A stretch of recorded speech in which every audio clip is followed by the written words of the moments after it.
Assalamualaikum warahmatullahi wabarakatuh. Perkenalkan, nama saya Arifatul Aulia dan rekan saya Andriana Ciara dari kelas 11 Busana 2. Di sini saya akan menjelaskan mengenai kenapa KMB menjadi penentu akhir konflik Indonesia-Belanda.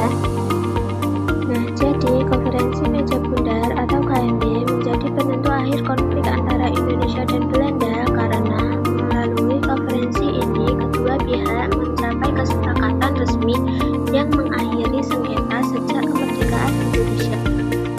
Latar belakang konflik. Setelah proklamasi kemerdekaan Indonesia, Indonesia menyatakan diri sebagai negara merdeka.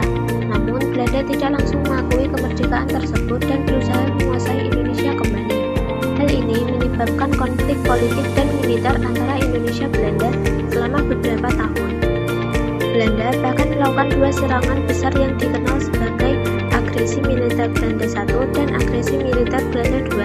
Serangan ini menimbulkan tekanan dari dunia internasional agar konflik segera diselesaikan. Peran dunia internasional. Konflik yang terus berlangsung membuat organisasi internasional seperti Perserikatan Bangsa-Bangsa atau PBB tangan untuk membantu menyelesaikan masalah antara Indonesia dan Belanda. PBB mendorong kedua negara untuk melakukan perundingan secara damai. Pelaksanaan konferensi meja bundar KMB dilaksanakan di Den Haag pada tahun 1949. Dalam konferensi ini dihadir perwakilan dari Indonesia, Belanda, dan pihak terkait lainnya untuk membahas penyelesaian konflik.